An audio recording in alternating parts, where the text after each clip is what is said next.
সেদিন ক্লাসের সবচেয়ে সুন্দরী মেয়েটি দাঁড়িয়ে কাঁদতে কাঁদতে বলেছিল আমি নাকি তার বুকে হাত দিয়েছিলাম, আমি নাকি তাকে নষ্ট করতে চেয়েছিলাম।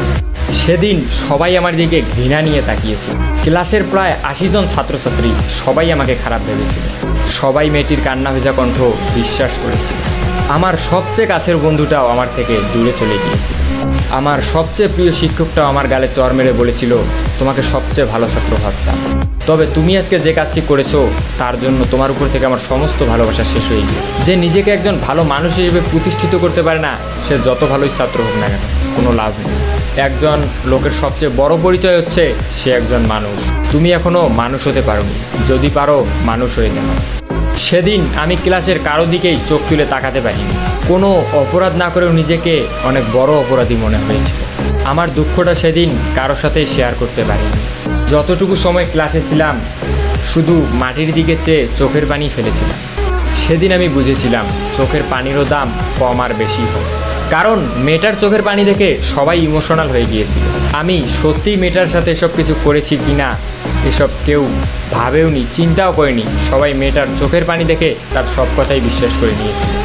আমার চোখের পানি কাউকে আবেগই করতে পারিনি। আমার মতোই আমার চোখের পানিটাও কম দামি। আমি সেদিন ক্লাস থেকে চলে আসার সময় আবার ওই মেয়েটির সাথে কথা বলি, যে সবার সামনে আমাকে খারাপ বানিয়ে দিয়েছে। তার কাছে গিয়ে বলি তুমি এমনটা না করলেও পারতো। তুমি হয়তো ভেবেছিলে এমনটা করার পর আমি তোমার সম্পর্কে মানুষকে অন্য কিছু বলবো যা কেউ বিশ্বাস করবে না। সবাই হয়তো ভাববে তোমার উপর প্রতিশোধ নেওয়ার জন্য তোমার নামে এসব মিথ্যা কথা বানায় বানায় বলতেছে। কিন্তু তুমি হয়তো জানো না তুমি এসব না করলে আমি তোমার সম্পর্কে কিছুই বলতাম। তবে ভয় পেও না, এখনও তোমার সম্পর্কে কাউকে কিছুই বলবো না। যে মানুষটা সবার সামনে আমাকে খারাপ বানিয়েছে আমি তাকে সবার সামনে খারাপ বানাতে চাই না। কলেজ থেকে বাসায় ফেরার পথে যখন দেখলাম সবাই আমার দিকে তাকিয়ে আছে, তখন আমার বুঝতে বেশি একটা অসুবিধা হলো না। আমার খবরটা হয়তো এলাকার সবাই জেনে গিয়েছে, তাই আমার দিকে এভাবে তাকিয়ে আছে। আর এসব খবর তো অলওয়েজ বাতাসের মাধ্যমে ছড়ায়, আমারটা হয়তো সেভাবেই ছড়িয়েছে। যখন বাসার সামনে গেলাম দেখি বাবা আর মা দরজার সামনে দাঁড়িয়ে আছে। এটা হচ্ছে আমার সৎ মা।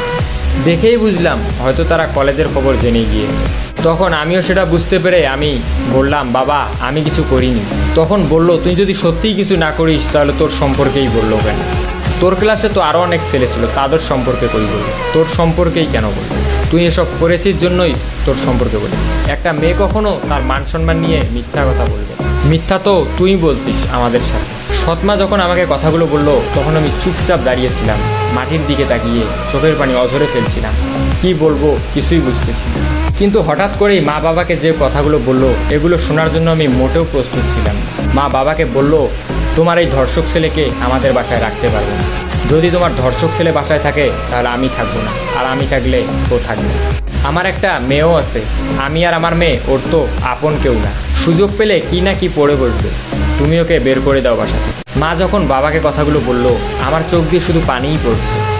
আমি একসময় ভাবতাম আমার সৎমা হলে একসময় ঠিকই আমাকে আপন করে নেবে। আজ নিজেকে সবচেয়ে অপবিত্র মনে হচ্ছে। লজ্জায় অপমানে আমি আর সেখানে একটি মুহূর্ত দাঁড়িয়ে থাকতে পারি। তাই গন্তব্যহীনভাবে বাসা থেকে বেরিয়ে যে কোনো একদিকে যেতে লাগলাম। আমার বাবা একটিবারের জন্য আমাকে থাকতে বলিনি। সেদিন মনে হয়েছিল আজ থেকে হয়তো বাবা ছেলের সম্পর্কটা এখানেই শেষ। এটা তবে ভালো মতোই বুঝেছিলাম এ বাড়িতে হয়তো আমার আর কোনোদিনই স্থান হবে না। আমার কাছের মানুষগুলোই আমাকে বুঝতে পারিনি, দূরে ঠেলে দিয়েছে। এখন একজনই আছে শেষ ভরসা।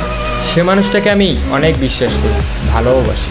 সেও আমাকে অনেক বিশ্বাস করে, ভালোবাসে। তবে কেন জানি না আজকে অনেক ভয় হচ্ছে। আর সবার মতো কি সেও আমাকে খারাপ ভাববে, আমাকে অবিশ্বাস করবে? অনেক প্রশ্নের উত্তর মনেই থেকে যাচ্ছে। সেই রাতটা নির্ঘুমভাবে সিয়াম নামের এক বন্ধুর বাসায় থেকে পরের দিন দুপুরে খেয়ে আমি চলে যাই আদিবার সাথে দেখা করতে। হ্যাঁ, আমি যেই মানুষটির কথা বলেছিলাম অনেক বিশ্বাস করি, সে আর কেউ নয়, সে হচ্ছে এই আদিবা। কিন্তু আদিবার সঙ্গে দেখা করতে গিয়ে আমি যা দেখলাম তা নিজের চোখে বিশ্বাস করতে পারি।